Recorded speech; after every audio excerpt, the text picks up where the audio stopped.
Hello my YouTube family, ಹೇಗಿದ್ದೀರಾ ಎಲ್ಲರೂ? I hope ಎಲ್ಲರೂ ಚೆನ್ನಾಗಿದ್ದೀರಾ. ಅದೇ ರೀತಿ ನಿಮ್ಮ ಲೈಫ್ನಲ್ಲಿ ಪಾಸಿಟಿವ್ ಆಗಿ ಥಿಂಕ್ ಮಾಡ್ತಾ ಇದ್ದೀರಾ ಅಂತ ಅಂದ್ಕೊಂಡಿದ್ದೀನಿ. ಇವತ್ತಿನ ಈ ರೀಡಿಂಗಲ್ಲಿ ತುಂಬ ಬ್ಯೂಟಿಫುಲ್ ಆಗಿರುವಂತಹ ಮನಸ್ಸಿಗೆ ಹತ್ತಿರವಾಗುವ ಎನರ್ಜಿ ಯಾವುದಿದೆ ಅಂತ ನೋಡೋಣ. ರೀಡಿಂಗನ್ನು ಶುರು ಮಾಡೋ ಮೊದಲು ಕಾಮಾಗಿ ಕೂತ್ಕೊಳ್ಳಿ, ಡೀಪ್ ಬ್ರೀತನ್ನು ತಗೊಳ್ಳಿ, ನಿಮ್ಮ ಮನಸ್ಸನ್ನು ರಿಲ್ಯಾಕ್ಸ್ ಮಾಡ್ಕೊಳ್ಳಿ. ಈಗ ನಿಮ್ಮ ವ್ಯಕ್ತಿಯ ಹೆಸರನ್ನು ಮನಸ್ಸಾರೆ 3 ಬಾರಿ ನೆನೆಸ್ಕೊಳ್ಳಿ. ಅವರ ಫೇಸನ್ನು ಇಮ್ಯಾಜಿನ್ ಮಾಡ್ಕೊಳ್ಳಿ. ಅವರು ಮತ್ತು ನೀವು ಒಟ್ಟಿಗೆ ಕಳೆದಿರುವ ಬ್ಯೂಟಿಫುಲ್ ಮೆಮೊರೀಸ್ನ ನೆನಪು ಮಾಡ್ಕೊಳ್ಳಿ. ಅದಕ್ಕಿಂತ ಮೊದಲು ಈ ರೀಡಿಂಗ್ ನಿಮ್ಮವರೆಗೂ ತಲುಪಿದೆ ಅಂದರೆ ಯು ಆರ್ ಸೋ ಬ್ಲೆಸ್ಡ್. ಹಾಗಾಗಿ ಯೂನಿವರ್ಸ್ಗೆ ಗ್ರ್ಯಾಟಿಟ್ಯೂಡ್ ಫೀಲ್ ಮಾಡಿ, ಥ್ಯಾಂಕ್ ಯು ಯೂನಿವರ್ಸ್ ಅಂತ ಫೀಲ್ ಮಾಡಿ. ನಿಮ್ಮ ಪರ್ಸನ್ ಎನರ್ಜಿಯನ್ನು ಮನಸ್ಸಾರೆ ಫೀಲ್ ಮಾಡ್ಕೊಳ್ಳಿ. ಈ ರೀಡಿಂಗಲ್ಲಿರುವ ಪಾಸಿಟಿವ್ ವೈಬ್ಸ್, ಪಾಸಿಟಿವ್ ಎನರ್ಜಿಯನ್ನು ರಿಸೀವ್ ಮಾಡ್ಕೊಳ್ಳಿ. ಇದೊಂದು ಜನರಲ್ ರೀಡಿಂಗ್ ಆಗಿರುತ್ತೆ. ಜನರಲ್ ರೀಡಿಂಗ್ ಆಗಿರೋದ್ರಿಂದ ಜನರಲ್ ರೀತಿಯಲ್ಲೇ ನೀವು ಇದನ್ನು ಜಡ್ಜ್ ಮಾಡಬೇಕಾಗುತ್ತೆ. ಅಂದರೆ ಎಷ್ಟು ವಿಷಯಗಳು ನಿಮಗೆ ಮ್ಯಾಚ್ ಆಗುತ್ತೋ, ಎಷ್ಟು ಎನರ್ಜೀಸ್ಗಳು ನಿಮಗೆ ಮ್ಯಾಚ್ ಆಗುತ್ತೋ ಅಷ್ಟನ್ನು ಮಾತ್ರ ತಗೊಂಡು ಬಾಕಿ ಉಳಿದಿರುವ ವಿಷಯಗಳನ್ನು ನೀವು ಅಲ್ಲಿಗೆ ಬಿಡಬೇಕಾಗುತ್ತೆ.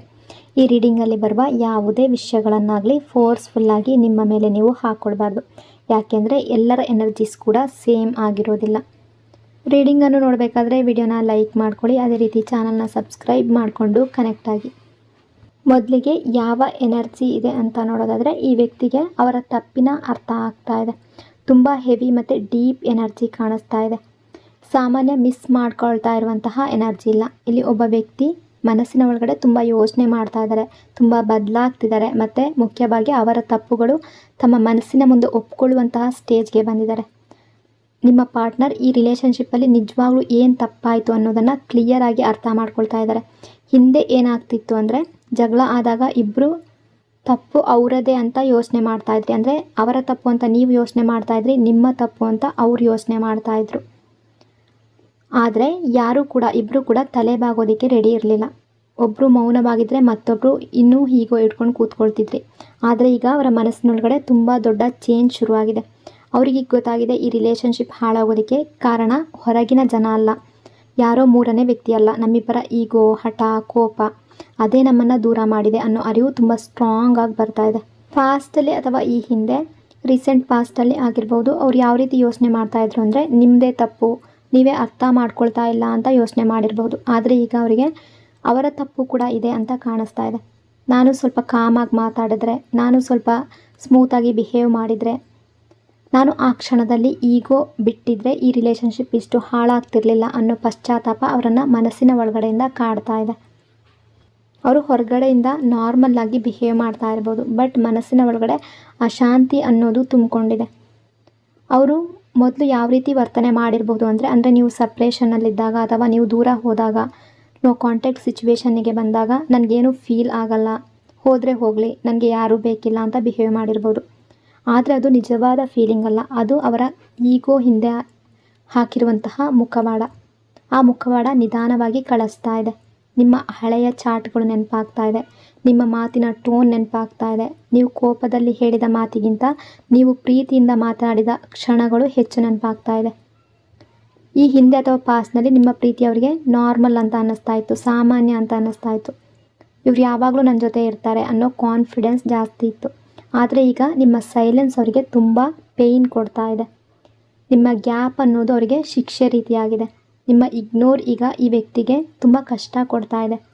ಹಿಂದೆ ನೀವು ಯಾವ ರೀತಿ ಇದ್ರಿ ಅಂದರೆ, ಅವರ ಒಂದು ಮೆಸೇಜ್ಗೆ ತಕ್ಷಣ ರಿಪ್ಲೈ ಮಾಡ್ತಾಯಿದ್ರಿ, ಕಾಲ್ ಮಾಡಿ ವಿಚಾರಿಸ್ತಾ ಇದ್ರಿ, ಕೋಪ ಇದ್ದರೂ ಕೊನೆಗೆ ನೀವೇ ಮಾತಾಡ್ತಿದ್ರಿ, ಅವರ ಮೂಡ್ ನೋಡಿ ಅರ್ಥ ಮಾಡ್ಕೊಳ್ತಾ ಇದ್ರಿ, ಸಿಟ್ಟಲ್ಲಿದ್ದಾರಾ ಅಥವಾ ಹ್ಯಾಪಿ ಆಗಿದ್ದಾರಾ ಅಂತ. ಆದರೆ ಈಗ ನೀವು ಸೈಲೆಂಟ್ ಆಗಿದ್ದೀರಾ, ಬದಲಾಗಿದ್ದೀರಾ. ಈಗ ನೀವು ಸ್ವಲ್ಪ ದೂರ ಹೋಗಿದ್ದೀರಾ, ದೂರ ನಿಂತಿದ್ದೀರಾ, ಸ್ವಲ್ಪ ಮೌನವಾಗಿದ್ದೀರಾ. ನಿಮ್ಗೆ ಅನ್ನಿಸ್ತಾ ಇದೆ, ನಾನು ಮಾತ್ರ ಯಾಕೆ ಈ ರಿಲೇಷನ್ಶಿಪ್ಪಲ್ಲಿ ಎಫರ್ಟ್ ಆಗಬೇಕು, ಯಾಕೆ ಸ್ಟ್ರಗಲ್ ಮಾಡಬೇಕು ಅಂತ ನಿಮ್ಮ ಮನಸ್ಸಿಗೆ ಬರ್ತಾ ಇದೆ. ಈ ವಿಷಯ ಅವರಿಗೆ ತುಂಬ ಕಾಡ್ತಾ ಇದೆ. ಯಾಕೆಂದರೆ ಮೊದಲ ಸಲ ನಿಮ್ಮ ಈ ಪ್ರೆಸೆನ್ಸ್ ಅವ್ರಿಗೆ ಫೀಲ್ ಆಗ್ತಾ ಇದೆ. ಅವ್ರು ನಿಜವಾಗ್ಲೂ ನನ್ನಿಂದ ತಪ್ಪಾಯಿತು ಅನ್ನೋ ರೀತಿ ಥಿಂಕ್ ಮಾಡ್ತಾ ಇದ್ದಾರೆ. ನೀವು ನಿಜವಾಗ್ಲೂ ಇವರಿಂದ ದೂರ ಆಗ್ತಿದ್ದೀರಾ ಅನ್ನೋ ಯೋಚನೆ ಮಾಡ್ತಾ ಇದ್ದಾರೆ. ಈ ಸಲ ಸೀರಿಯಸ್ ಆಯಿತಾ ಈ ರಿಲೇಷನ್ಶಿಪ್ಪಲ್ಲಿ, ಅಂದರೆ ಗ್ಯಾಪ್ ಅನ್ನೋದು ಸೀರಿಯಸ್ ಆಗಿ ಬಂತಾ ಅನ್ನೋ ರೀತಿ ಥಿಂಕ್ ಮಾಡ್ತಾ ಇದ್ದಾರೆ. ನಾನು ತುಂಬ ಲೇಟ್ ಮಾಡಿದ್ನಾ ಅನ್ನೋ ಫೀಲಿಂಗ್ ಇದೆ. ಭಯ ಅವರ ಮನಸ್ಸಿನೊಳಗಡೆ ಶುರುವಾಗಿದೆ. ರಿಯಲೈಸೇಷನ್ ಎನರ್ಜಿ, ಇವರಿಗೆ ನಿಮ್ಮ ಬೆಲೆ ಅರ್ಥ ಆಗ್ತಾ ಇದೆ. ನಿಮ್ಮ ಪ್ರೀತಿ, ನಿಮ್ಮ ಕಾಳಜಿ, ನಿಮ್ಮ ಎಫರ್ಟ್ಸ್ ಇದೆಲ್ಲ ಈಗ ಒಂದೊಂದಾಗಿ ನೆನಪಾಗ್ತಾ ಇದೆ. Return energy. ಮನಸ್ಸು ಮತ್ತೆ ಮತ್ತೆ ನಿಮ್ಮ ಹತ್ರ ಎಳೀತಾ ಇದೆ. ಅವ್ರು ನಿಮ್ಮ ಜೊತೆ ಮತ್ತೆ ಮಾತಾಡಬೇಕು ಅಂತ ಅನ್ನಿಸ್ತಾ ಇದೆ. ಮತ್ತೆ ಹಳೆಯದರ ರೀತಿ, ಪಾಸ್ಟಲ್ಲಿ ಯಾವ ರೀತಿ ಇದ್ರೋ ಆ ರೀತಿ ಆಗಬೇಕು ಅಂತ ಅನ್ನಿಸ್ತಾ ಇದೆ. ಆದರೆ ಈಗೋ ಇನ್ನೂ ಕೂಡ ಸ್ವಲ್ಪ ತಡೀತಾ ಇದೆ. ಈಗ ಸಂಪೂರ್ಣವಾಗಿ ನಿಮ್ಮನ್ನು ಮರೆತು ಮುಂದೆ ಹೋಗಿಲ್ಲ, ಬದಲಾಗಿ ನೀವಿಲ್ಲದೆ ಜೀವನ ಹೇಗಿರುತ್ತೆ ಅನ್ನೋದು ಫೀಲ್ ಮಾಡ್ತಾ ಇದ್ದಾರೆ. ಅವರ ಹೃದಯ ಯಾವ ರೀತಿ ಹೇಳ್ತಾ ಇದೆ ಅಂದರೆ, ಈ ರಿಲೇಷನ್ಶಿಪ್ ಇಷ್ಟು ಸುಲಭವಾಗಿ ಕಳ್ಕೊಳ್ಬಾರ್ದಿತ್ತು. ಇವರು ನನ್ನ ಲೈಫ್ನಲ್ಲಿ ಸಾಮಾನ್ಯವಾದ ವ್ಯಕ್ತಿಯಲ್ಲ, ಸ್ಪೆಷಲ್ ಪರ್ಸನ್ ಅನ್ನೋ ರೀತಿ ಫೀಲ್ ಮಾಡ್ಕೊಳ್ತಾ ಇದ್ದಾರೆ. ನಾನು ಲೇಟ್ ಮಾಡೋದನ್ನ ಇವ್ರು ಮತ್ತೆ ನನ್ನ ಹತ್ರ ಬರ್ತಾರಾ ಅನ್ನೋ ಫೀಲ್ ಬರ್ತಾ ಇದೆ. ತುಂಬ ಸ್ಟ್ರಾಂಗ್ ಆಗಿರೋ ಫೀಲಿಂಗ್ಸ್ ಬರ್ತಾ ಇದೆ.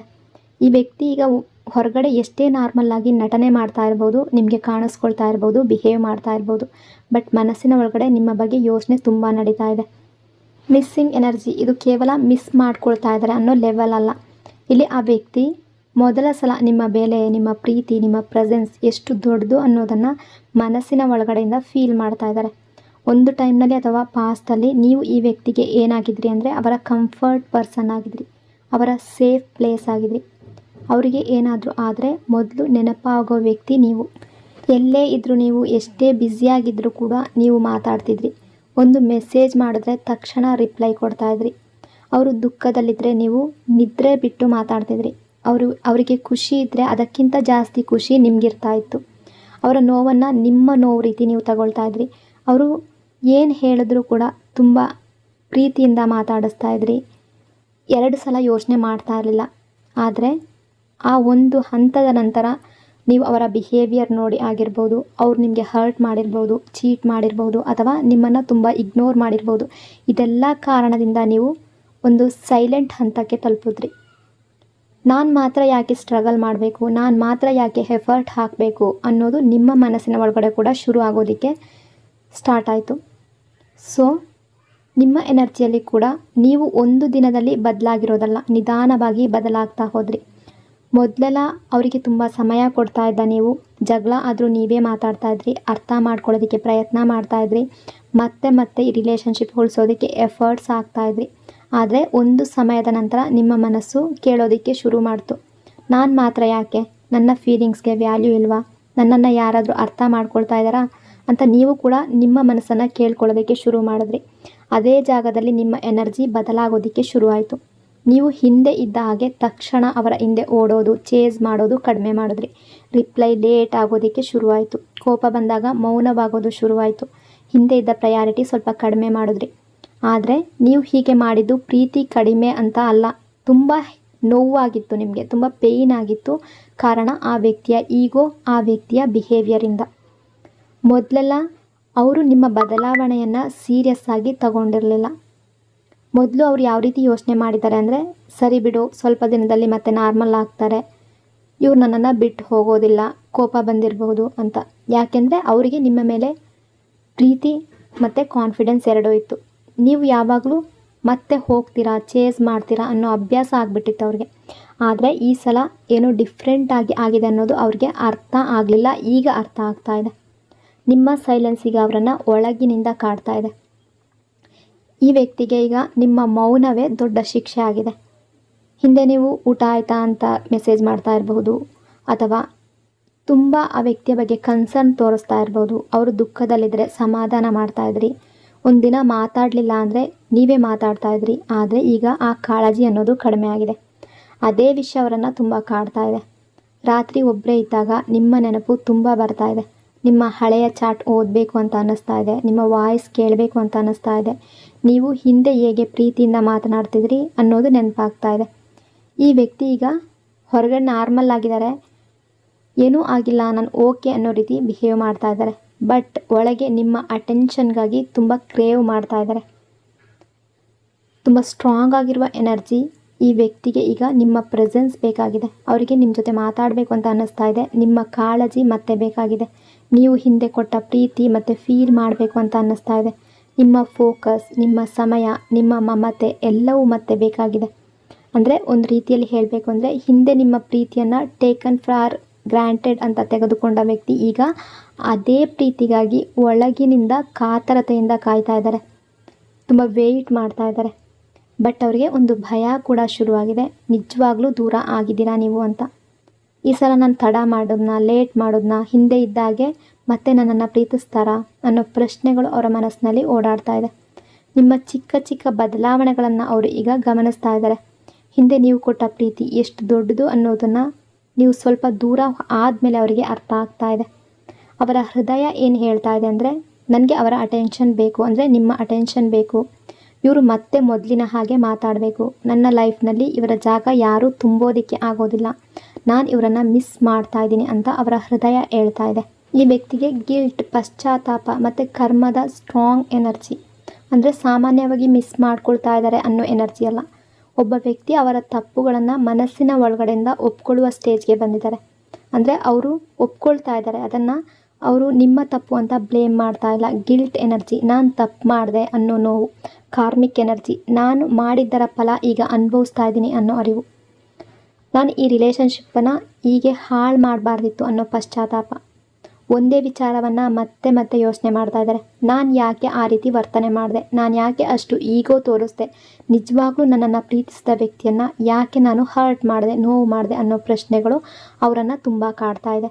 ಹಿಂದೆ ಜಗಳ ಆದಾಗ ಅಥವಾ ನೀವು ಅಳುತ್ತಿದ್ದಾಗ, ಕಣ್ಣೀರು ಹಾಕಿದಾಗ ಬಹುಶಃ ಅವರು ಅಷ್ಟು ಸೀರಿಯಸ್ ಆಗಿ ತಗೊಂಡಿರಲಿಲ್ಲ.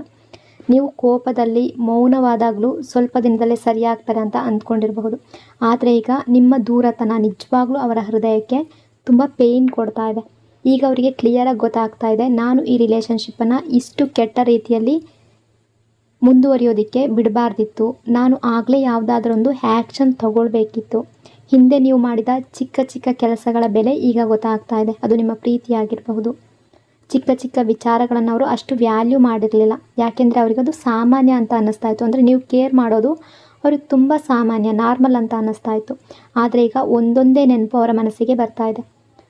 ಅವರು ಟಯರ್ಡ್ ಆಗಿದ್ದಾಗ ನೀವು ಕೂಡ ತುಂಬ ಹೆವಿ ಫೀಲ್ ಮಾಡ್ಕೊಳ್ತಾ ಇದ್ರಿ. ಒಂದು ಕಾಲ್ ಮಾಡಿದ್ರೆ ಎಲ್ಲ ಬಿಟ್ಟು ಆ ವ್ಯಕ್ತಿಗಾಗಿ ನೀವು ಮಾತಾಡ್ತಾ ಇದ್ರಿ. ಅವರ ಸಮಸ್ಯೆ ಬಂದಾಗ ಅವ್ರ ಜೊತೆ ನಿಲ್ತಾ ಇದ್ರಿ. ಅವ್ರು ತಪ್ಪು ಮಾಡಿದ್ರು ಮತ್ತೆ ಮತ್ತೆ ಕ್ಷಮಿಸ್ತಾ ಇದ್ರಿ. ನೀವು ಎಷ್ಟೇ ಬಿಸಿ ಆದರೂ ಕೂಡ ಅವ್ರು ಮಾತಾಡಬೇಕಾದ್ರೆ ತುಂಬ ಟೈಮ್ ತೊಗೊಂಡು ಮಾತಾಡ್ತಾ ಇದ್ರಿ. ಅದೆಲ್ಲ ಅವರಿಗೆ ನೆನಪಾಗ್ತಾ ಇದೆ. ರಾತ್ರಿ ಒಬ್ಬರೇ ಕೂತ್ಕೊಂಡಾಗ, ಹಳೆಯ ಚಾಟ್ ನೋಡಿದಾಗ, ನಿಮ್ಮ ಫೋಟೋ ನೋಡಿದಾಗ ಆ ಎಲ್ಲ ಕ್ಷಣಗಳು ಅವರ ಮನಸ್ಸಿನಲ್ಲಿ ಓಡಾಡ್ತಾ ಇದೆ. ನನ್ನ ಜೀವನದಲ್ಲಿ ನಿಜವಾಗ್ಲೂ ಕಾಳಜಿ ತೋರಿದ ವ್ಯಕ್ತಿ ಇವರೇ ಅನ್ನೋದು ಅವರಿಗೆ ಗೊತ್ತಾಗ್ತಾ ಇದೆ. ರಿಯಲೈಸೇಷನ್ ಎನರ್ಜಿ, ನಿಮ್ಮ ಪ್ರೀತಿಯ ನಿಜವಾದ ಬೆಲೆ ಅರ್ಥ ಆಗ್ತಾ ಇದೆ. ಹಿಂದೆ ಅವರು ನಿಮ್ಮ ಪ್ರೀತಿಯನ್ನು ಟೇಕನ್ ಫಾರ್ ಗ್ರಾಂಟೆಡ್ ತಗೊಂಡಿದ್ದಾರೆ. ನೀವು ಯಾವಾಗಲೂ ಇರ್ತೀರಾ ಅನ್ನೋ ಕಾನ್ಫಿಡೆನ್ಸ್ ಜಾಸ್ತಿ ಇತ್ತು. ನೀವು ಬಿಟ್ಟು ಹೋಗೋದಿಲ್ಲ ಅನ್ನೋ ಭಾವನೆ ಇತ್ತು. ಆದರೆ ಈಗ ನಿಮ್ಮ ಅಭಾವ, ನಿಮ್ಮ ಕೊರತೆ ಅವರ ಮನಸ್ಸಿನಲ್ಲಿ ಖಾಲಿತನ ತೋರಿಸ್ತಾ ಇದೆ. ನನ್ನ ಜೀವನದಲ್ಲಿ ನಿಜವಾಗ್ಲೂ ನನ್ನ ಬಗ್ಗೆ ಯೋಚಿಸಿದ ವ್ಯಕ್ತಿ ಇವರೇ, ನನ್ನನ್ನು ನಿಸ್ವಾರ್ಥವಾಗಿ ಪ್ರೀತಿ ಮಾಡಿದಂತಹ ವ್ಯಕ್ತಿ ಇವರೇ ಅನ್ನೋ ಅರಿವು ತುಂಬ ಸ್ಟ್ರಾಂಗ್ ಆಗಿ ಬರ್ತಾ ಇದೆ. ಕರ್ಮದ ಎನರ್ಜಿ, ಅಂದರೆ ಮಾಡಿದ ತಪ್ಪಿನ ಫಲ ಅನುಭವಿಸ್ತಿರುವಂತಹ ಎನರ್ಜಿ. ನಿಮ್ಮನ್ನು ಹಿಂದೆ ಪೇಯ್ನ್ ಮಾಡಿದರೆ, ಸುಳ್ಳು ಹೇಳಿದರೆ, ಮೈಂಡ್ ಗೇಮ್ಸ್ ಆಡಿದರೆ, ನಿಮ್ಮ ಪ್ರೀತಿಗೆ ವ್ಯಾಲ್ಯೂ ಮಾಡಿರಲಿಲ್ಲ ಅಂದರೆ ಅದಕ್ಕೆ ತಕ್ಕ ನೋವನ್ನು ಈಗ ಲೈಫ್ ಅವ್ರಿಗೂ ತೋರಿಸ್ತಾ ಇದೆ ಅನ್ನೋ ಫೀಲಿಂಗ್ ಅವ್ರಿಗೆ ಬರ್ತಾ ಇದೆ. ಯಾವ ಜಾಗ ಅವರಿಗೆ ತುಂಬ ಮುಖ್ಯ ಆಗಿತ್ತೋ ಅದೇ ಜಾಗದಲ್ಲಿ ಲೈಫ್ ಅವರನ್ನು ಪೇಯ್ನ್ ಕೊಡ್ತಾ ಇದೆ. ಬಹುಶಃ ಕೆಲಸದಲ್ಲಿ ತುಂಬ ಟೆನ್ಷನ್, ಹಣದ ಸಮಸ್ಯೆ, ಮನೆಯಲ್ಲಿನ ಪ್ರೆಷರ್, ಒತ್ತಡ, ಮಾನಸಿಕ ಕನ್ಫ್ಯೂಷನ್, ಒಂಟಿತನ, ನಿದ್ರೆ ಇಲ್ಲದ ರಾತ್ರಿ, ಇಂತಹ ಎನರ್ಜಿ. ನಾನು ಏನು ಮಾಡ್ತಿದ್ದೀನಿ ಅನ್ನೋ ಒಳಗಿನ ಹೋರಾಟ. ಹೊರಗೆ ಎಲ್ಲ ಸರಿಯಾಗಿದೆ ಅನ್ನೋ ಹಾಗೆ ನಟನೆ ಮಾಡ್ತಾ ಇದ್ದಾರೆ ಮುಖವಾಡ ಹಾಕ್ಕೊಂಡು. ಬಟ್ ಮನಸ್ಸಿನ ಒಳಗಡೆ ತುಂಬ ಕನ್ಫ್ಯೂಷನ್ ಮತ್ತು ಬೇಸರ ಇದೆ. ಒಂದು ಸ್ಟೇಜ್ನಲ್ಲಿ ಅವರು ಲೈಫ್ನಲ್ಲಿ ತುಂಬ ನಿಮ್ಮನ್ನು ಇಗ್ನೋರ್ ಮಾಡಿ, ನಿಮ್ಮನ್ನು ಅವಾಯ್ಡ್ ಮಾಡಿ ಮುಂದುವರಿತಾ ಇದ್ದ ವ್ಯಕ್ತಿ ಈಗ ಅವರಿಗೆ ಫೀಲ್ ಆಗ್ತಾ ಇದೆ. ಅವರಿಗೆ ಅನ್ನಿಸ್ತಾ ಇದೆ, ನಾನು ನಿಜವಾಗ್ಲೂ ಖುಷಿಯಾಗಿದ್ದೀನ, ನಾನು ಸರಿಯಾದ ವ್ಯಕ್ತಿಯನ್ನು ಕಳ್ಕೊಂಡಿದ್ದೀನಿ, ನನ್ನ ಈಗೋಗೆ ನಾನು ಎಲ್ಲವನ್ನು ಕಳ್ಕೊಂಡೆ ಅನ್ನೋ ಫೀಲ್ ಬರ್ತಾ ಇದೆ. ಪ್ರಶ್ನೆಗಳು ಅವರನ್ನು ಕಾಡ್ತಾ ಇದೆ. ಕೆಲವೊಮ್ಮೆ ಲೈಫ್ ಒಬ್ಬ ವ್ಯಕ್ತಿಗೆ ಅವರ ತಪ್ಪಿನ ಅರಿವು ಕೊಡೋದಕ್ಕೆ ಅವರ ಹೃದಯಕ್ಕೆ ಒಂದು ದೊಡ್ಡ ಪಾಠ ಕಲಿಸುತ್ತೆ. ಈ ವ್ಯಕ್ತಿಗೂ ಈಗ ಅದೇ ಆಗ್ತಾ ಇದೆ. ಈಗ ಅವರಿಗೆ ನಿಮ್ಮ ಬೆಲೆ ತುಂಬ ಕ್ಲಿಯರಾಗಿ ಗೊತ್ತಾಗ್ತಾ ಇದೆ. ನೀವು ಹಿಂದೆ ಕೊಟ್ಟ ಪ್ರೀತಿ ಅವರಿಗೆ ಸಾಧಾರಣ ಅಂತ ಅನ್ನಿಸ್ತಾ ಇತ್ತು, ನಾರ್ಮಲ್ ಅಂತ ಅನ್ನಿಸ್ತಾ ಇತ್ತು. ಆದರೆ ಈಗ ಅದೇ ಪ್ರೀತಿ ಅವರ ಜೀವನದಲ್ಲಿ ಎಷ್ಟು ಅಪರೂಪ ಅನ್ನೋದನ್ನು ಫೀಲ್ ಮಾಡ್ತಾ ಇದ್ದಾರೆ. ಅಂದರೆ ಎಲ್ಲ ವ್ಯಕ್ತಿಯನ್ನು ಎಲ್ಲರೂ ಕೂಡ ಕಾಳಜಿ ತೋರೋದಿಲ್ಲ ಅಲ್ವಾ, ಎಲ್ಲರೂ ಕ್ಷಮಿಸೋದಿಲ್ಲ ಎಲ್ಲ ತಪ್ಪನ್ನು, ಎಲ್ಲರೂ ಕೊನೆಯವರೆಗೂ ನಿಂತ್ಕೊಳ್ಳೋದಿಲ್ಲ ಒಟ್ಟಿಗೆ ಸ್ಟ್ರಾಂಗ್ ಆಗಿ, ಎಲ್ಲರೂ ಹೃದಯಪೂರ್ವಕವಾಗಿ ಮನಸ್ಸಿನಿಂದ ಪ್ರೀತಿ ಮಾಡೋದಿಲ್ಲ. ಬಟ್ ನೀವು ಅದೆಲ್ಲವನ್ನು ಮಾಡಿದ್ದೀರಾ. ಅದಕ್ಕೆ ಈಗ ಆ ವ್ಯಕ್ತಿಯ ಮನಸ್ಸಿನಲ್ಲಿ ಒಂದು ದೊಡ್ಡ ಗಿಲ್ಟ್ ಇದೆ. ನನ್ನ ಜೀವನದ ನಿಜವಾದ ವ್ಯಕ್ತಿಯನ್ನು ನೋಯಿಸಿದೆ ಅನ್ನೋ ನೋವು ಅವರನ್ನು ಮನಸ್ಸಿನ ಒಳಗಡೆಯಿಂದ ತುಂಬ ಕಾಡ್ತಾ ಇದೆ. Restart energy, new beginning energy. ಇಲ್ಲಿ ಕೇವಲ ಮಿಸ್ ಮಾಡ್ಕೊಳ್ತಾ ಇರುವ ಎನರ್ಜಿ ಮಾತ್ರ ಕಾಣಿಸ್ತಾ ಇಲ್ಲ. ಒಬ್ಬ ವ್ಯಕ್ತಿ ಅವರ ಮನಸ್ಸಿನೊಳಗಡೆ ಮತ್ತೆ ಈ ರಿಲೇಷನ್ಶಿಪ್ಪನ್ನು ಒಂದು ಮಾಡಬೇಕು ಅನ್ನೋ ದೊಡ್ಡ ಆಸೆ ಇಟ್ಕೊಂಡಿದ್ದಾರೆ. ಆದರೆ ಅದೇ ಸಮಯದಲ್ಲಿ ತುಂಬ ಭಯ ಕೂಡ ಇದೆ. ಅವರ ಹೃದಯ ನಿಮ್ಮ ಹತ್ರ ಬರ್ತಾ ಇದೆ, ಆದರೆ ಅವರ ಮನಸ್ಸು ಮತ್ತೆ ನೋವಾಗೋ ಭಯದಿಂದ ನಿಲ್ಲಿಸ್ತಾ ಇದೆ, ಸ್ಟಕ್ ಮಾಡ್ತಾ ಇದೆ. ಎರಡೂ ಎನರ್ಜಿ ತುಂಬ ಸ್ಟ್ರಾಂಗ್ ಆಗಿದೆ. ರೀಸ್ಟಾರ್ಟ್ ಎನರ್ಜಿ, ರಿಯೂನಿಯನ್ ಎನರ್ಜಿ, ಮತ್ತೆ ಮೊದಲಿನ ಹಾಗೆ ಆಗಬೇಕು. ಅದೇ ರೀತಿ ಫಿಯರ್, ಇನ್ಸೆಕ್ಯೂರಿಟಿ ಎನರ್ಜಿ, ಮತ್ತೆ ನೋವಾದರೆ ಈ ಎರಡೂ ಎನರ್ಜಿ ಒಟ್ಟಿಗೆ ನಡೀತಾ ಇದೆ. ಈ ರಿಲೇಷನ್ಶಿಪ್ ಮತ್ತೆ ಮೊದಲಿನ ಹಾಗೆ ಆಗಬೇಕು ಅಂದರೆ ಸ್ಟ್ರಾಂಗ್ ಆಗಿ ಅವರ ಮನಸ್ಸಿನಲ್ಲಿ ಈ ಫೀಲಿಂಗ್ ಇದೆ. ನಮ್ಮಿಬ್ಬರ ನಡುವೆ ಇದ್ದ ಆ ಹಳೆಯ ಪ್ರೀತಿ ಮತ್ತೆ ಬರಬೇಕು, ಮೊದಲಿನ ರೀತಿ ನಾವು ಮಾತಾಡಬೇಕು, ಮತ್ತೆ ಆ ಕನೆಕ್ಷನ್ ಫೀಲ್ ಆಗಬೇಕು ಅನ್ನೋ ಎನರ್ಜಿ ತುಂಬ ಕ್ಲಿಯರಾಗಿ ಕಾಣ್ತಿದೆ. ಆ ವ್ಯಕ್ತಿ ಈಗ ಜಗಳದ ಕ್ಷಣಕ್ಕಿಂತ ನಿಮ್ಮಿಬ್ಬರ ಸುಂದರ ನೆನಪುಗಳನ್ನು ಹೆಚ್ಚು ನೆನಪಿಸ್ಕೊಳ್ತಾ ಇದ್ದಾರೆ. ಮೊದಲಿಗೆ ಸ್ನೇಹಿತರಾಗಿದ್ದ ಸಮಯ ಆಗಿರ್ಬೋದು, ಮೊದಲು ಫ್ರೆಂಡ್ಸ್ ಆಗಿರ್ಬೋದು, ನಂತರ ನೀವಿಬ್ಬರು ಪ್ರೀತಿಸೋದಕ್ಕೆ ಶುರು ಮಾಡಿರ್ಬೋದು, ಒಬ್ಬರಿಗಾಗಿ ಒಬ್ಬರು ಕಾಯ್ತಾ ಇದ್ದ ದಿನಗಳು, ಒಂದು ಮೆಸೇಜ್ ಬಂದರೂ ಖುಷಿಯಾಗ್ತಿದ್ದ ಕ್ಷಣ, ಚಿಕ್ಕ ಚಿಕ್ಕ ವಿಚಾರಕ್ಕೂ ನಗ್ತಿದ್ದ ಸಮಯ, ಆ ಸಮಯವನ್ನು ತುಂಬ ಮಿಸ್ ಮಾಡ್ತಾ ಇದ್ದಾರೆ. ಅವ್ರಿಗೀಗ ನ್ಯೂ ಬಿಗಿನಿಂಗ್ ಬೇಕು, ರೀಸ್ಟಾರ್ಟ್ ಎನರ್ಜಿ. ಹಳೆಯ ಜಗಳ ಎಲ್ಲ ಬಿಟ್ಟು ಹೊಸದಾಗಿ ನ್ಯೂ ಬಿಗಿನಿಂಗ್ ಬೇಕು. ಈ ಸಲ ಈ ರಿಲೇಷನ್ಶಿಪ್ಪನ್ನು ಸರಿಯಾಗಿ ನೋಡ್ಕೊಳ್ಬೇಕು. ಈಗೋ, ಕೋಪ, ಹಠ ಇದೆಲ್ಲ ಬಿಡಬೇಕು ಅಂತ ಅನ್ನಿಸ್ತಾ ಇದೆ. ಅವರೀಗ ಈ ರಿಲೇಷನ್ಶಿಪ್ಪನ್ನು ಮತ್ತೆ ಮೊದಲಿನ ರೀತಿ ನೋಡಬೇಕು ಅಂತ ಅಂದ್ಕೊಳ್ತಿದ್ದಾರೆ. ಹಳೆಯ ನೋವು, ಕಹಿ ಮಾತು, ತಪ್ಪುಗಳು ಇವೆಲ್ಲ ಮರೆತು ಒಂದು ಕ್ಲೀನ್ ಸ್ಲೇಟ್ನಿಂದ ಮತ್ತೆ ಶುರು ಮಾಡಬೇಕು, ಕ್ಲಿಯರಾಗಿ ಶುರು ಮಾಡಬೇಕು. ಅಲ್ಲಿ ಯಾವುದೇ ಸಿಚುವೇಶನ್, ಅಡೆತಡೆಗಳು ಬರಬಾರ್ದು ಅನ್ನೋ ರೀತಿ ನೋಡ್ತಾ ಇದ್ದಾರೆ. ಅವರೀಗ ನಿಮ್ಮ ಮುಂದೆ ಬಂದು ಏನು ಮಾಡಬೇಕು ಅಂತ ಅನ್ನಿಸ್ತಾ ಇದೆ ಅಂದರೆ, ನನ್ನ ಪ್ರೀತಿಯನ್ನು ಮತ್ತೆ ಹೇಳ್ಕೊಳ್ಬೇಕು, ನಾನು ಮಾಡಿದ ತಪ್ಪಿಗೆ ಕ್ಷಮೆ ಕೇಳಬೇಕು, ಮತ್ತೊಂದು ಅವಕಾಶ ಕೇಳಬೇಕು. ಈ ಸಲ ನಿಜವಾಗ್ಲೂ ಬದಲಾವಣೆಯನ್ನು, ಚೇಂಜಸ್ಸನ್ನು ನಮ್ಮ ರಿಲೇಷನ್ಶಿಪ್ಪಲ್ಲಿ ತೋರಿಸ್ಬೇಕು ಅನ್ನೋ ರೀತಿ ಫೀಲ್ ಮಾಡ್ತಾ ಇದ್ದಾರೆ. ಈ ವ್ಯಕ್ತಿ ಈಗ ನಿಮ್ಮ ಜೊತೆ ಒಂದು ಫ್ಯೂಚರ್ ಇಮ್ಯಾಜಿನ್ ಮಾಡ್ತಾ ಇದ್ದಾರೆ. ಅವರಿಗೆ ಈ ರಿಲೇಷನ್ಶಿಪ್ ಮುಗ್ದಿರೋ ರೀತಿ ಅನ್ನಿಸ್ತಾ ಇಲ್ಲ, ಬದಲಿಗೆ ಇನ್ನೂ ಒಂದು ಅವಕಾಶ ಸಿಕ್ಕಿದ್ರೆ ಎಲ್ಲ ಸರಿಯಾಗ್ಬೋದು ಅನ್ನೋ ಭಾವನೆ ಇದೆ. ಆದರೆ ಮನಸ್ಸಿನ ಒಳಗಡೆ ತುಂಬ ಭಯ ಕೂಡ ಇದೆ. ನಿಮ್ಮ ಬಗ್ಗೆ ಪ್ರೀತಿ ಎಷ್ಟು ಜಾಸ್ತಿ ಇದೆಯೋ ಅಷ್ಟೇ ಭಯ ಕೂಡ ಇದೆ. ಯಾಕೆಂದರೆ ಈಗ ಅವರಿಗೆ ನೀವು ಹಿಂದೆ ಇದ್ದ ಹಾಗೆ ಫೀಲ್ ಆಗ್ತಾ ಇಲ್ಲ. ಹಿಂದೆ ನೀವು ತಕ್ಷಣ ಮಾತಾಡ್ತಾ ಇದ್ರಿ, ಕಾಳಜಿ ತೋರಿಸ್ತಾ ಇದ್ರಿ, ರಿಪ್ಲೈ ಕೊಡ್ತಾ ಇದ್ರಿ, ಜಗಳ ಆದರೂ ಮತ್ತೆ ಬರ್ತಾ ಇದ್ರಿ. ಆದರೆ ಈಗ ನೀವು ಸ್ವಲ್ಪ ದೂರ ಆಗಿದ್ದೀರಾ ಅನ್ನೋ ಫೀಲಿಂಗ್ ಅವ್ರಿಗೆ ಬರ್ತಾ ಇದೆ. ಅದೇ ಕಾರಣಕ್ಕೆ ಅವರು ತುಂಬ ಇನ್ಸೆಕ್ಯೂರ್ ಫೀಲ್ ಮಾಡ್ಕೊಳ್ತಾ ಇದ್ದಾರೆ. ಅವರ ಮನಸ್ಸಿನಲ್ಲಿ ಓಡ್ತಾ ಇರುವ ಪ್ರಶ್ನೆಗಳು, ಇವ್ರು ನನ್ನನ್ನು ಇನ್ನೂ ಪ್ರೀತಿಸ್ತಾರಾ, ಮನಸ್ಸು ಬದಲಾಗಿದೆಯಾ, ನಾನು ತುಂಬ ಲೇಟ್ ಮಾಡಿಬಿಟ್ನಾ, ಇವ್ರು ನನ್ನನ್ನು ಸಂಪೂರ್ಣವಾಗಿ ರಿಜೆಕ್ಟ್ ಮಾಡಿಬಿಟ್ರಾ, ಮತ್ತೆ ಹೋದರೆ ನನ್ನನ್ನು ಸ್ವೀಕಾರ ಮಾಡ್ತಾರಾ, ಮತ್ತೆ ನಾವು ಮೊದಲಿನ ಥರ ಆಗ್ತೀವಾ? ಈ ಪ್ರಶ್ನೆಗಳು ಅವರನ್ನು ಒಳಗಿನಿಂದ ಒಳಗೆ ಮನಸ್ಸಿನ ಒಳಗಡೆ ತುಂಬ ಕಾಡ್ತಾ ಇದೆ. ತುಂಬ ಹೊರಗಡೆ ಸ್ಟ್ರಾಂಗ್ ಆಗಿ ಮುಖವಾಡ ಹಾಕಿರೋ ರೀತಿ ನಟನೆ ಮಾಡ್ತಾ ಇರ್ಬೋದು, ಬಿಹೇವ್ ಮಾಡ್ತಾ ಇರ್ಬೋದು, ನಾನು ಓಕೆ ಅನ್ನೋ ರೀತಿ ಇರ್ಬೋದು. ಬಟ್ ನಿಮ್ಮ ವಿಷಯಕ್ಕೆ ಬಂದಾಗ ತುಂಬ ವೀಕಾಗಿ ಥಿಂಕ್ ಮಾಡ್ತಾ ಇದ್ದಾರೆ. ಒಂದು ಕಡೆ ಪ್ರೀತಿ, ಮತ್ತೊಂದು ಕಡೆ ಭಯ. ಒಂದು ಕಡೆ ಅವರಿಗೆ ನಿಮ್ಮ ಹತ್ರ ತುಂಬ ಅಟ್ರಾಕ್ಷನ್, ಆಕರ್ಷಣೆ ಫೀಲ್ ಆಗ್ತಾ ಇದೆ. ನಿಮ್ಮ ಜೊತೆ ಮಾತಾಡಬೇಕು, ನಿಮ್ಮ ಹತ್ರ ಬರಬೇಕು, ಮತ್ತು ಆ ಪ್ರೀತಿಯನ್ನು ಫೀಲ್ ಮಾಡಬೇಕು ಅನ್ನೋ ಹೃದಯದ ಆಸೆ ತುಂಬ ಸ್ಟ್ರಾಂಗ್ ಆಗಿದೆ. ಆದರೆ ಇನ್ನೊಂದು ಕಡೆ ಮತ್ತೆ ನೋವಾದರೆ, ಮತ್ತೆ ಹಾರ್ಟ್ ಬ್ರೇಕ್ ಆದರೆ, ಮತ್ತೆ ಇದೇ ಜಗಳ ಶುರು ಆದರೆ ಅನ್ನೋ ಭಯ ಕೂಡ ಜಾಸ್ತಿ ಇದೆ. ಅದಕ್ಕೆ ಈ ವ್ಯಕ್ತಿ ಒಂದು ಸ್ಟೆಪ್ ಮುಂದೆ ಬರೋದಕ್ಕೆ ಯೋಚನೆ ಮಾಡ್ತಾ ಇದ್ದಾರೆ, ಹಿಂದೆ ಸರಿತಾ ಇದ್ದಾರೆ. ಬಟ್ ಅವರ ಹೃದಯ ಮಾತ್ರ ಹೇಳ್ತಾ ಇದೆ, ಈ ರಿಲೇಷನ್ಶಿಪ್ ನನಗೆ ಮತ್ತೆ ಬೇಕು, ನನಗೆ ಈ ರಿಲೇಷನ್ಶಿಪ್ ಮತ್ತೆ ಮೊದಲಿನ ರೀತಿ ಆಗಬೇಕು, ಈ ಸಲ ನಾನು ತಪ್ಪು ಮಾಡಬಾರ್ದು. ಆದರೆ ಏನು ಮಾಡೋದು ಅನ್ನೋದು ಗೊತ್ತಾಗ್ತಾ ಇಲ್ಲ. ಅವರು ಇನ್ನೂ ನನ್ನನ್ನು ಪ್ರೀತಿಸ್ತಾರಾ, ನನ್ನ ಜೊತೆ ಮತ್ತೆ ಮೊದಲಿನ ಥರ ರಿಲೇಷನ್ಶಿಪ್ಪಲ್ಲಿ ಇರ್ತಾರ ಅನ್ನೋ ಫೀಲಿಂಗ್ಸ್ ಬರ್ತಾ ಇದೆ, ಪ್ರಶ್ನೆಗಳು ಕಾಡ್ತಾ ಇದೆ. ಟ್ರಸ್ಟ್ ಇಶ್ಯೂಸ್ ಎನರ್ಜಿ, ಅದೇ ರೀತಿ ಇನ್ನೂ ಮುಗಿಯದ ಪ್ರೀತಿಯ ಎನರ್ಜಿ. ಅಂದರೆ ಇಲ್ಲಿ ಪ್ರೀತಿ ಇಲ್ಲ ಅನ್ನೋ ಸಮಸ್ಯೆ ಏನೂ ಇಲ್ಲ, ಬದಲಿಗೆ ಪ್ರೀತಿ ಜಾಸ್ತಿನೇ ಇದೆ. ಅಟ್ಯಾಚ್ಮೆಂಟ್ ಕೂಡ ತುಂಬ ಡೀಪ್ ಆಗಿದೆ. ಆದರೆ ಮಧ್ಯದಲ್ಲಿ ಒಂದು ಗೋಡೆ ಅನ್ನೋದು ನಿಂತಿದೆ, ಅದೇ ಟ್ರಸ್ಟ್ ಇಶ್ಯೂ. ಮತ್ತು ಈ ಟ್ರಸ್ಟ್ ಇಶ್ಯೂಸ್ ಇಬ್ಬರನ್ನ ಮನಸ್ಸಿನ ಒಳಗಡೆಯಿಂದ ತುಂಬ ಟಯರ್ಡ್ ಮಾಡಿದೆ. ನೀವು ಕೂಡ ಟಯರ್ಡ್ ಆಗಿದ್ದೀರಾ. ಟ್ರಸ್ಟ್ ನಿಮಗೂ ಕೂಡ ಟ್ರಸ್ಟ್ ಅನ್ನೋದು ಇಲ್ಲ, ಮತ್ತು ನಂಬಬಹುದಾ ಅನ್ನೋ ಫೀಲ್ ಇದೆ ನಿಮಗೆ. ಇಬ್ಬರೂ ಕೂಡ ಅದೇ ರೀತಿ ಥಿಂಕ್ ಮಾಡ್ತಾ ಇದ್ದೀರಾ. ಅವರು ಇನ್ನೂ ನಿಮ್ಮನ್ನು ಮಿಸ್ ಮಾಡ್ತಾ ಇದ್ದಾರೆ, ನಿಮ್ಮ ಜೊತೆ ಇರಬೇಕು ಅಂತ ಅನ್ನಿಸ್ತಾ ಇದೆ, ನಿಮ್ಮ ಬಗ್ಗೆ ಯೋಚನೆ ಕೂಡ ನಿಲ್ಲಿಸ್ತಾ ಇಲ್ಲ. ಆದರೆ ಸಮಸ್ಯೆ ಏನಂದರೆ, ಹಿಂದೆ ಆದ ನೋವು ಇನ್ನೂ ಅವರ ಮನಸ್ಸಿಂದ ಹೋಗಿಲ್ಲ. ಜಗಳ ಆದ ಕ್ಷಣ ಆಗಿರ್ಬೋದು, ಅಥವಾ ರೂಢಾಗಿ ಮಾತಾಡಿರುವ ಮಾತುಗಳಾಗಿರ್ಬೋದು, ರಾತ್ರಿ ನಿದ್ರೆ ಬರದ ದಿನಗಳು, ಒಬ್ಬರನ್ನೊಬ್ಬರು ತಪ್ಪಾಗಿ ಅರ್ಥ ಮಾಡಿಕೊಂಡ ಕ್ಷಣ, ಇವೆಲ್ಲ ಇನ್ನೂ ಅವರ ಮನಸ್ಸಿನೊಳಗಡೆ ಅದೇ ರೀತಿ ಉಳ್ಕೊಂಡಿದೆ. ಹಾಗಾಗಿ ಹೃದಯ ಹೋಗು ಮತ್ತೆ ಮಾತಾಡು ಅಂತ ಹೇಳ್ತಾ ಇದೆ. ಬಟ್ ಸ್ಟಕ್ ಆಗ್ತಾ ಇದ್ದಾರೆ.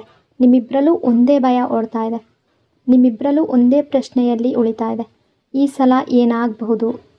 ಈ ರಿಲೇಷನ್ಶಿಪ್ ಮುಂದುವರಿಯುತ್ತಾ, ಕಂಟಿನ್ಯೂ ಆಗುತ್ತಾ, ಏನಾಗುತ್ತೆ ಅನ್ನೋ ಪ್ರಶ್ನೆ ಇಬ್ಬರ ಮನಸ್ಸಿನಲ್ಲೂ ಇದೆ. ನೀವು ಯೋಚನೆ ಮಾಡ್ತಾ ಇದ್ದೀರಾ, ಮತ್ತೆ ಹಿಂದಿನ ಹಾಗೆ ನೋವಾದರೆ ನಾನೇ ಮತ್ತೆ ಎಫರ್ಟ್ ಹಾಕಬೇಕಾ, ಸ್ಟ್ರಗಲ್ ಮಾಡಬೇಕಾ ಅನ್ನೋ ಫೀಲ್ ನಿಮಗೂ ಇದೆ. ಅದೇ ರೀತಿ ಅವರು ಕೂಡ ಯೋಚನೆ ಮಾಡ್ತಾ ಇದ್ದಾರೆ, ಈ ಸಲ ಇವರು ನಿಜವಾಗ್ಲೂ ನನ್ನನ್ನು ಅರ್ಥ ಮಾಡ್ಕೊಳ್ತಾರಾ, ನಾನು ಮತ್ತೆ ಹೋದರೆ ಈ ರಿಲೇಷನ್ಶಿಪ್ಪಲ್ಲಿ ರಿಜೆಕ್ಟ್ ಮಾಡ್ತಾರಾ? ಈ ಡೌಟ್ ಸಂಬಂಧವನ್ನು ಮುಂದಕ್ಕೆ ಹೋಗೋದಕ್ಕೆ ಬಿಡ್ತಾ ಇಲ್ಲ. ಟ್ರಸ್ಟ್ ಒಂದು ಸಲ ಮುರಿದು ಹೋದರೆ ಮತ್ತೆ ಕಟ್ಟೋದಕ್ಕೆ ಸಮಯ ಬೇಕಾಗುತ್ತೆ. ಪ್ರೀತಿ ಒಂದು ಸಲ ಕಡಿಮೆ ಆದರೆ ಮತ್ತೆ ಬರಬಹುದು. ಆದರೆ ಟ್ರಸ್ಟ್ ಒಂದು ಸಲ ಹಾಳಾದರೆ ಅದನ್ನು ಮತ್ತೆ ಕಟ್ಟೋದಕ್ಕೆ ಸಮಯ ಬೇಕಾಗುತ್ತೆ. ಅದೇ ರೀತಿ ಈ ರಿಲೇಷನ್ಶಿಪ್ಪಲ್ಲೂ ಕೂಡ ಅದೇ ಎನರ್ಜಿ. ಅಂದರೆ ಬಹುಶಃ ಸುಳ್ಳು ಮಾತುಗಳು ಹೇಳಿರ್ಬೋದು, ಕೆಲವು ಸತ್ಯಗಳನ್ನು ಅವರು ನಿಮ್ಮಿಂದ ಹೈಡ್ ಮಾಡಿರ್ಬೋದು, ಕೋಪದಲ್ಲಿ ನೀವಿಬ್ಬರು ಹೇಳಿದ ಮಾತುಗಳು, ಈಗೋದಲ್ಲಿ ಮಾಡಿದ ತಪ್ಪು, ಇದೆಲ್ಲ ಟ್ರಸ್ಟ್ ಇಶ್ಯೂ ಆಗೋದಕ್ಕೆ ಕಾರಣ ಆಗಿದೆ. ಅದಕ್ಕೆ ಈಗ ಇಬ್ಬರು ಕೂಡ ಒಬ್ಬರ ಹತ್ರ ಒಬ್ಬರು ಬರಬೇಕು ಅಂತ ಅನಿಸಿದ್ರು ಕೂಡ ಒಂದು ಹೆಜ್ಜೆ ಹಾಕೋದಕ್ಕೆ ಹೆದರ್ತಾ ಇದ್ದೀರಾ ಅಥವಾ ಸ್ಟಕ್ ಆಗಿದ್ದೀರಾ. ಈ ವ್ಯಕ್ತಿ ಈಗ ತುಂಬ ಫೀಲ್ ಮಾಡ್ಕೊಳ್ತಾ ಇದ್ದಾರೆ, ಎಮೋಷ್ನಲ್ ಆಗಿ ತುಂಬ ಟಯರ್ಡ್ ಆಗಿದ್ದಾರೆ. ಹೊರಗಡೆ ಎಲ್ಲ ಓಕೆ ಅನ್ನೋ ಹಾಗೆ ಮುಖವಾಡ ಹಾಕಿದ್ರು ಕೂಡ ಮನಸ್ಸಿನ ಒಳಗಡೆ ಖಾಲಿತನ ಫೀಲ್ ಮಾಡ್ತಾ ಇದ್ದಾರೆ. ಜಗಳ, ಕಮ್ಯುನಿಕೇಷನ್ ಗ್ಯಾಪ್, ಒಬ್ರನ್ನೊಬ್ರು ಅರ್ಥ ಮಾಡ್ಕೊಳ್ಳೋಕ್ಕಾಗದೆ ಇದ್ದಿದ್ದು, ಈಗೋ, ಇದೆಲ್ಲ ಸೇರಿ ಅವರನ್ನು ಮನಸ್ಸಿನ ಒಳಗಿನಿಂದ ತುಂಬ ಟಯರ್ಡ್ ಮಾಡಿದೆ. ಕೆಲವೊಮ್ಮೆ ಅವ್ರಿಗೆ ಎಲ್ಲರಿಂದ ದೂರ ಇರಬೇಕು ಅಂತ ಅನ್ನಿಸ್ಬೋದು, ಯಾರ ಜೊತೆ ಮಾತಾಡೋದು ಬೇಡ ಅಂತ ಅನ್ನಿಸ್ಬೋದು, ಫೋನ್ ಸೈಲೆಂಟ್ ಮಾಡಿ ಒಬ್ಬರೇ ಇರಬೇಕು ಅಂತ ಅನ್ನಿಸ್ಬೋದು. ಆದರೆ ಇದರಿಂದ ಪ್ರೀತಿ ಇಲ್ಲ ಅಂತ ಅಲ್ಲ, ಅವರೀಗ ಕಾಮ್ನೆಸ್ನ ಹುಡುಕ್ತಾ ಇದ್ದಾರೆ. ಮನಸ್ಸಿಗೆ ಅವ್ರಿಗೆ ಸಮಾಧಾನ ಬೇಕು, ನಿಜವಾದ ಅರ್ಥ ಮಾಡ್ಕೊಳ್ಳುವ ವ್ಯಕ್ತಿ ಬೇಕು, ಡ್ರಾಮಾ ಇಲ್ಲದ ಪ್ರೀತಿ ಬೇಕು, ಸೇಫ್ ಫೀಲಿಂಗ್ ಬೇಕು ಅಂತ ಅನ್ನಿಸ್ತಾ ಇದೆ. ಬಟ್ ಸಮಸ್ಯೆ ಏನಂದರೆ ಅವರು ಆ ಸಮಾಧಾನ ನಿಮ್ಮಲ್ಲೇ ಹುಡುಕ್ತಾ ಇದ್ದಾರೆ. ಮೈಂಡ್ ಹೇಳ್ತಾ ಇದೆ ಸಾಕು, ತುಂಬ ನೋವಾಗಿದೆ, ಮತ್ತೆ ಅದೇ ಜಗಳ ಬೇಡ, ಸ್ವಲ್ಪ ದೂರ ಇರು ಅಂತ. ಆದರೆ ಹೃದಯ ಇನ್ನೂ ನಿಮ್ಮ ಹತ್ರನೇ ಅಟ್ರಾಕ್ಷನ್ ಫೀಲ್ ಮಾಡ್ತಾ ಇದೆ. ನೀವಿಲ್ಲದೆ ಖಾಲಿ ಖಾಲಿ ಅಂತ ಅನ್ನಿಸ್ತಾ ಇದೆ. ನನಗೆ ಈ ರಿಲೇಷನ್ಶಿಪ್ ಬೇಕು, ಕಂಟಿನ್ಯೂ ಮಾಡಬೇಕು ಅನ್ನೋ ಫೀಲ್ ಬರ್ತಾ ಇದೆ. ಅದಕ್ಕೆ ಆ ವ್ಯಕ್ತಿ ಕೆಲವೊಮ್ಮೆ ನಿಮ್ಮ ಹತ್ರ ಬರುವ ಹಾಗೆ ಕಾಣಿಸ್ತಾರೆ, ಮತ್ತೆ ನಿಮ್ಮಿಂದ ದೂರ ಹೋಗ್ತಾರೆ. ಅವರ ಮನಸ್ಸಿನ ಒಳಗೆ ಮತ್ತು ಮೈಂಡ್ ನಡುವೆ ಯುದ್ಧ ನಡೀತಾ ಇದೆ, ಫೈಟ್ ನಡೀತಾ ಇದೆ. ಬಟ್ ಇವರ ಮನಸ್ಸಿನ ತುಂಬ ನೀವೇ ಇದ್ದೀರಾ. ಎಷ್ಟೇ ಟಯರ್ಡ್ ಆಗಿದ್ದರೂ ಕೂಡ ಮನಸ್ಸಿನಿಂದ, ಎಷ್ಟೇ ನೋವಿನಲ್ಲಿ ಇದ್ದರೂ ಕೂಡ, ಎಷ್ಟೇ ಕನ್ಫ್ಯೂಷನ್ ಆಗಿದ್ದರೂ ಕೂಡ ಅವರ ಹೃದಯ ನಿಮ್ಮನ್ನು ಇನ್ನೂ ಬಿಟ್ಟಿಲ್ಲ. ಟ್ರಸ್ಟ್ ಮುರಿದೋಗಿರಬಹುದು, ಮನಸ್ಸು ಗಾಯ ಆಗಿರ್ಬೋದು, ಆದರೆ ಪ್ರೀತಿ ಇನ್ನೂ ಕೂಡ ತುಂಬ ಜಾಸ್ತಿ ಆಗ್ತಾ ಇದೆ, ತುಂಬ ಜಾಸ್ತಿ ಕಾಣ್ತಾ ಇದೆ. ಡೆಸ್ಟಿನಿ, ಸೋಲ್ ಕನೆಕ್ಷನ್, ಮತ್ತೆ ಒಂದಾಗುವಂತಹ ಸ್ಟ್ರಾಂಗ್ ಎನರ್ಜಿ, ಬ್ಯೂಟಿಫುಲ್ ಆಗಿರುವ ಎನರ್ಜಿ ಇದೆ. ಇಲ್ಲಿವರೆಗೂ ನೀವು ಗಿಲ್ಟ್, ಟ್ರಸ್ಟ್ ಇಶ್ಯೂಸ್, ಕನ್ಫ್ಯೂಷನ್ ಇದೆಲ್ಲ ಕಾಣಿಸಿದ್ರು ಕೂಡ ಈಗ ಆ ವ್ಯಕ್ತಿಯ ಹೃದಯದೊಳಗಡೆ ಒಂದು ಕ್ಲಾರಿಟಿ ನಿಧಾನವಾಗಿ ಬರ್ತಾ ಇದೆ. ಅಂದರೆ ಈ ವ್ಯಕ್ತಿ ಈಗ ನಿಮ್ಮನ್ನು ಒಬ್ಬ ಸ್ಪೆಷಲ್ ಪರ್ಸನ್ ಅಂತ ಫೀಲ್ ಮಾಡ್ತಾ ಇದ್ದಾರೆ. ಒಂದು ಟೈಮ್ ಪಾಸ್ ಅಲ್ಲ, ಒಂದು ಟೆಂಪ್ರವರಿ ಕನೆಕ್ಷನ್ ಅಲ್ಲ, ಬದಲಿಗೆ ಅವರ ಜೀವನದಲ್ಲಿ ಒಬ್ಬ ಸ್ಪೆಷಲ್ ವ್ಯಕ್ತಿ ಅನ್ನೋ ಫೀಲ್ ಬರ್ತಾ ಇದೆ. ಇವರ ಮನಸ್ಸಿನಲ್ಲಿ ತುಂಬ ಡೀಪ್ ರಿಯಲೈಸೇಷನ್ ನಡೀತಾ ಇದೆ. ಎಷ್ಟೇ ಜನ ಇವರ ಲೈಫ್ನಲ್ಲಿರ್ಬೋದು, ಫ್ರೆಂಡ್ಸ್ಗಳಿರ್ಬೋದು, ಫ್ಯಾಮಿಲಿ ಇರ್ಬೋದು, ಇವರ ಮನಸ್ಸು ಕೊನೆಗೂ ನಿಮ್ಮ ಹತ್ರನೇ ಬರ್ತಾ ಇದೆ. ನಿಜವಾಗ್ಲೂ ಅವರಿಗೆ ಸಮಾಧಾನ ನಿಮ್ಮ ಜೊತೆ ಅನ್ನೋ ರೀತಿ ಫೀಲ್ ಮಾಡ್ತಾ ಇದ್ದಾರೆ. ನನ್ನ ಲೈಫ್ನಲ್ಲಿ ನಿಜವಾಗ್ಲೂ ನನ್ನನ್ನು ಅರ್ಥ ಮಾಡ್ಕೊಳ್ಳುವವರು ಇವರೇ ಅಂತ ಅವರಿಗೆ ಅನ್ನಿಸ್ತಾ ಇದೆ. ಈ ಹಿಂದೆ ಅಥವಾ ಪಾಸ್ಟ್ನಲ್ಲಿ ತುಂಬ ಕನ್ಫ್ಯೂಷನ್ ಇದೆ, ಎಮೋಷನ್ಸ್ ಕ್ಲಿಯರ್ ಆಗಿರಲಿಲ್ಲ, ಕೆಲವೊಮ್ಮೆ ಈಗೋ, ಕೆಲವೊಮ್ಮೆ ಹೊರಗಿನ ಜನರ ಮಾತು, ಕೆಲವೊಮ್ಮೆ ಸ್ವಂತ ಕನ್ಫ್ಯೂಷನ್, ಇದೆಲ್ಲ ಸೇರಿ ಅವರನ್ನು ನಿಮ್ಮಿಂದ ದೂರ ಮಾಡಿರ್ಬೋದು. ಆದರೆ ಈಗ ಆ ಐಸ್ ಅಥವಾ ಆ ಮಂಜು ನಿಧಾನವಾಗಿ ಕ್ಲಿಯರ್ ಆಗ್ತಾ ಇದೆ. ಅವರೀಗ ನಿಮ್ಮನ್ನು ಹೇಗೆ ನೋಡ್ತಾ ಇದ್ದಾರೆ ಅಂದರೆ ಲಕ್ಕಿ ಚಾರ್ಮ್ ಅನ್ನೋ ರೀತಿ ಫೀಲ್ ಮಾಡ್ತಾ ಇದ್ದಾರೆ. ಮನಸ್ಸಿನಿಂದ ಹ್ಯಾಪಿಯಾಗಿದ್ದಾರೆ. ಸಪೋರ್ಟ್ ಸಿಸ್ಟಮ್ ಎಲ್ಲದರಲ್ಲೂ, ಅದು ಯಾವುದೇ ವಿಷಯ ಆಗಿರ್ಬೋದು, ಸಣ್ಣ ಪುಟ್ಟ ವಿಷಯದಲ್ಲೇ ಆಗಿರ್ಬೋದು, ಎಮೋಷ್ನಲಿ ಆಗಿರ್ಬೋದು, ಎಲ್ಲರೂ ದೂರ ಆದರೂ ನೀವು ಇವ್ರ ಜೊತೆ ನಿಲ್ತಾ ಇದ್ರಿ. ಆ ನೆನಪು ಅನ್ನೋದು ಕಾಡ್ತಾ ಇದೆ. ಟ್ರೂ ಪಾರ್ಟ್ನರ್, ನನ್ನ ಜೊತೆ ನಿಜವಾಗ್ಲೂ ಜೀವನ ನಡೆಸುವಂತಹ ಅಥವಾ ಜೀವನದಲ್ಲಿ ನಡೆದು ಬರುವ ವ್ಯಕ್ತಿ ಇವರೇ ಅನ್ನೋ ಅರಿವು ಬರ್ತಾ ಇದೆ. ಸೋಲ್ಮೇಟ್ ಎನರ್ಜಿ, ಎಷ್ಟೇ ದೂರ ಹೋದರೂ ಕೊನೆಗೆ ನನ್ನ ಮನಸ್ಸು ಇವರನ್ನೇ ಹುಡುಕ್ತಾ ಇದೆ ಅನ್ನೋ ಡೀಪ್ ಕನೆಕ್ಷನ್ ಅವರಿಗೆ ಫೀಲ್ ಆಗ್ತಾ ಇದೆ. ಈಗ ಅವರಿಗೆ ಬೇರೆ ಯಾರಲ್ಲೂ ಕೂಡ ಆಸಕ್ತಿ ಅನ್ನೋದು ಇಲ್ಲ, ಇಂಟ್ರೆಸ್ಟ್ ಅನ್ನೋದು ಇಲ್ಲ. ಹಿಂದೆ ಯಾವುದೋ ಕನ್ಫ್ಯೂಷನ್ ಇರ್ಬೋದು, ಅಥವಾ ಯಾರೋ ಬೇರೆ ವ್ಯಕ್ತಿ ಮಧ್ಯ ಬಂದಿರ್ಬೋದು, ಅಥವಾ ಅವರ ಮನಸ್ಸೇ ಕ್ಲಿಯರ್ ಆಗಿರಲಿಲ್ಲ. ಆದರೆ ಈಗ ಒಂದು ವಿಚಾರ ಅವರಿಗೆ ತುಂಬ ಕ್ಲಿಯರಾಗಿ ಅನ್ನಿಸ್ತಾ ಇದೆ, ನನಗೆ ಬೇಕಾದವರು ಇವರೇ. ಈ ಕ್ಲಾರಿಟಿ ನಿಧಾನವಾಗಿ ಅವರ ಮನಸ್ಸಿನಲ್ಲಿ ಗಟ್ಟಿ ಆಗ್ತಾ ಇದೆ. ಅವರಿಗೀಗ ಬೇರೆ ಯಾರ ಜೊತೆಗೂ ಆ ಕನೆಕ್ಷನ್ ಫೀಲ್ ಆಗ್ತಾ ಇಲ್ಲ, ಯಾಕೆಂದರೆ ಅವರ ಹೃದಯ ಇನ್ನೂ ನಿಮ್ಮಲ್ಲೇ ಅಟ್ಯಾಚ್ ಆಗಿದೆ. ರಿಯೂನಿಯನ್ ಎನರ್ಜಿ, ಈ ವ್ಯಕ್ತಿ ಮತ್ತೆ ನಿಮ್ಮ ಜೀವನಕ್ಕೆ ಬರುವ ಸಾಧ್ಯತೆ ತುಂಬ ಜಾಸ್ತಿ. ಅವರೀಗ ಮನಸ್ಸಿನ ಒಳಗಡೆ ತುಂಬ ಯೋಚನೆ ಮಾಡ್ತಾ ಇದ್ದಾರೆ. ಮತ್ತೆ ಮಾತಾಡಬೇಕಾ, ಹೇಗೆ ಪ್ರಾರಂಭ ಮಾಡೋದು, ನನ್ನ ಫೀಲಿಂಗ್ಸನ್ನು ಹೇಗೆ ಹೇಳ್ಕೊಳ್ಬೇಕು, ಇವ್ರು ಮತ್ತೆ ನನ್ನ ನಂಬ್ತಾರಾ ಅಂತ ಫೀಲ್ ಮಾಡ್ತಾ ಇದ್ದಾರೆ. ಅವ್ರು ನಿಮ್ಮನ್ನು ಸಂಪೂರ್ಣವಾಗಿ ಬಿಡುವ ಸ್ಟೇಜ್ನಲ್ಲಿ ಕಾಣ್ತಾ ಇಲ್ಲ. ಅವರ ಭಾವನೆಗಳನ್ನು ಓಪನ್ ಆಗಿ ಹೇಳಬೇಕು ಅಂತ ಅನ್ನಿಸ್ತಾ ಇದೆ. ನಿಮ್ಮ ಜೊತೆ ಮತ್ತೆ ಮಾತಾಡಬೇಕು ಅಂತ ಅನ್ನಿಸ್ತಾ ಇದೆ. ಹಳೆಯ ತಪ್ಪು ಮಿಸ್ಅಂಡರ್ಸ್ಟ್ಯಾಂಡಿಂಗ್ ಏನೇ ಇದ್ದರೂ ಸರಿ ಮಾಡಬೇಕು, ಕ್ಲಿಯರ್ ಮಾಡಬೇಕು ಅಂತ ಅನ್ನಿಸ್ತಾ ಇದೆ. ನಿಮ್ಮ ವಿಶ್ವಾಸ ಮತ್ತೆ ಗೆಲ್ಲಬೇಕು ಅಂತ ಅನ್ನಿಸ್ತಾ ಇದೆ. ಈ ರಿಲೇಷನ್ಶಿಪ್ ಮತ್ತೆ ಒಂದು ನ್ಯೂ ಬಿಗಿನಿಂಗ್ ಆಗಬೇಕು ಅನ್ನೋ ರೀತಿ ಫೀಲ್ ಮಾಡ್ತಾ ಇದ್ದಾರೆ. ಆದರೆ ಇನ್ನೂ 2 ವಿಷಯಗಳು ತುಂಬ ಅಡ್ಡ ನಿಂತಿರೋ ರೀತಿ ಇದೆ. ಈಗೋ, ಟ್ರಸ್ಟ್ ಇಶ್ಯೂ. ಪ್ರೀತಿ ಇದೆ, ಅಟ್ರ್ಯಾಕ್ಷನ್ ತುಂಬ ಇದೆ ನಿಮ್ಮ ಮೇಲೆ, ಆಕರ್ಷಣೆ ತುಂಬ ಜಾಸ್ತಿ ಇದೆ. ಮತ್ತು ಈ ರಿಲೇಷನ್ಶಿಪ್ಗೆ ಸೇರಬೇಕು ಅನ್ನೋ ಆಸೆ ಕೂಡ ಇದೆ. ಆದರೆ ಮೊದಲು ಯಾರು ಮಾತಾಡ್ತಾರೆ, ಮತ್ತೆ ನಂಬಬಹುದಾ, ಮತ್ತೆ ಅದೇ ನೋವು ಬಂದರೆ ಅನ್ನೋ ಭಯ ಇನ್ನೂ ಇಬ್ಬರನ್ನು ಕೂಡ ತಡೀತಾ ಇದೆ. ಆದರೆ ಇಬ್ಬರು ಸ್ವಲ್ಪ ತಲೆ ಬಾಗಿದ್ರೆ ಈ ರಿಲೇಷನ್ಶಿಪ್ ಮತ್ತೆ ಜೀವ ಪಡೆಯೋ ರೀತಿ ಕಾಣ್ತಾ ಇದೆ. ಅಂದರೆ ಇಬ್ಬರು ಸ್ವಲ್ಪ ಈಗೋ ಕಡಿಮೆ ಮಾಡಿಕೊಂಡು ಓಪನ್ ಅಪ್ ಆಗಿ ಮಾತಾಡಿದ್ರೆ, ಮನಸ್ಸಿನಲ್ಲಿರುವ ನೋವನ್ನು ಕ್ಲಿಯರಾಗಿ ಇಬ್ಬರು ಹೇಳ್ಕೊಂಡ್ರೆ ಈ ರಿಲೇಷನ್ಶಿಪ್ ಮತ್ತೆ ಹಳೆಯದಕ್ಕಿಂತ ತುಂಬ ಸ್ಟ್ರಾಂಗ್ ಆಗಿ ಬೆಳೆಯುವ ಸಾಧ್ಯತೆ ತುಂಬ ಜಾಸ್ತಿ ಇದೆ. ಯಾಕೆಂದರೆ ಇಲ್ಲಿ ಪ್ರೀತಿ ಇನ್ನೂ ಇದೆ, ಪ್ರೀತಿ ತುಂಬ ಜಾಸ್ತಿ ಇದೆ. ಅವರ ಹೃದಯದಲ್ಲಿ ಇನ್ನೂ ನಿಮಗಾಗಿ ತುಂಬ ಇನ್ನೋಸೆಂಟ್ ಪ್ರೀತಿ ಇದೆ. ಅವರು ಹೊರಗಡೆ ಎಷ್ಟೇ ರೂಡಾಗಿ ಬಿಹೇವ್ ಮಾಡಿದ್ರೂ ಕೂಡ ಮನಸ್ಸಿನ ಒಳಗಡೆ ನಿಮ್ಮನ್ನು ತುಂಬ ಪ್ರೀತಿಸ್ತಾ ಇದ್ದಾರೆ. ನಿಮ್ಮನ್ನು ಕಳ್ಕೊಳ್ಬಾರ್ದು ಅನ್ನೋ ಭಯ ಈಗ ಜಾಸ್ತಿ ಆಗಿದೆ. ಅವರಿಗೀಗ ಅರಿವಾಗಿದೆ, ಇವ್ರು ಹೋದರೆ ನನ್ನ ಲೈಫ್ನಲ್ಲಿ ಒಂದು ದೊಡ್ಡ ಖಾಲಿತನ ಉಳಿಯುತ್ತೆ. ಅದಕ್ಕೆ ಅವರು ಮತ್ತೆ ನಿಮ್ಮ ಹತ್ರ ಬರುವ ಪ್ರಯತ್ನ ತುಂಬ ಬೇಗ ಮಾಡುವ ಸಾಧ್ಯತೆ ತುಂಬ ಜನರ ಲೈಫ್ನಲ್ಲಿ ನಡೆಯುವ ಸಾಧ್ಯತೆ ತುಂಬ ಇದೆ. ಮತ್ತೆ ಮಾತಾಡಬೇಕು, ಮತ್ತು ಪ್ರೀತಿಯನ್ನು ಫೀಲ್ ಮಾಡಬೇಕು, ಮತ್ತು ನಾವು ಒಂದಾಗಬೇಕು ಈ ರಿಲೇಷನ್ಶಿಪ್ಪಲ್ಲಿ, ಈ ರಿಲೇಷನ್ಶಿಪ್ ಕಂಟಿನ್ಯೂ ಮಾಡಬೇಕು ಅನ್ನೋ ರೀತಿ ಫೀಲ್ ಮಾಡ್ತಾ ಇದ್ದಾರೆ. ಈ ರಿಲೇಷನ್ಶಿಪ್ಪಲ್ಲಿ ಮತ್ತೆ ಬರುವ ಎನರ್ಜಿ ತುಂಬ ಜನರ ಲೈಫ್ನಲ್ಲಿ ಆ ವ್ಯಕ್ತಿ ಮತ್ತೆ ಬರುವ ಎನರ್ಜಿ ಕಾಣ್ತಾ ಇದೆ. ಸೊ ಈ ರೀಡಿಂಗ್ ನಿಮಗೆ ಇಷ್ಟ ಆಗಿದೆ ಅಂದ್ಕೊಂಡಿದ್ದೀನಿ. ಇಷ್ಟ ಆಗಿದರೆ ಕಮೆಂಟ್ನಲ್ಲಿ ಪಾಸಿಟಿವ್ ಆಗಿ ಕಮೆಂಟ್ ಮಾಡಿ. ನಿಮ್ಮೆಲ್ಲರ ಪ್ರೀತಿಯಲ್ಲಿ ಏನೇ ಮಿಸ್ಅಂಡರ್ಸ್ಟ್ಯಾಂಡಿಂಗ್ ಇದ್ದರೂ ಆದಷ್ಟು ಬೇಗ ಸರಿಯಾಗಲಿ. ನಿಮ್ಮ ಮನಸ್ಸಿನಲ್ಲಿರುವ ಒಳ್ಳೆಯ ಪಾಸಿಟಿವ್ ಆಸೆಗಳು ನಿಮ್ಮ ರಿಯಾಲಿಟಿಗೆ ಬರಲಿ. ನೀವು ಕನಸು ಕಂಡಿರುವ ರಿಲೇಷನ್ಶಿಪ್ ಸಂತೋಷ, ಹ್ಯಾಪಿನೆಸ್, ಖುಷಿ ಅನ್ನೋದು ನಿಮ್ಮ ಲೈಫ್ನಲ್ಲಿ ಬರಲಿ ಅಂತ ಬ್ಲೆಸ್ ಮಾಡ್ತಾ ಮತ್ತೊಂದು ಬ್ಯೂಟಿಫುಲ್ ರೀಡಿಂಗ್ನಲ್ಲಿ ಮತ್ತೆ ಸಿಗ್ತೀನಿ. ಅಲ್ಲಿವರೆಗೂ take care. Lots and lots of love. Thank you so much. God bless you all.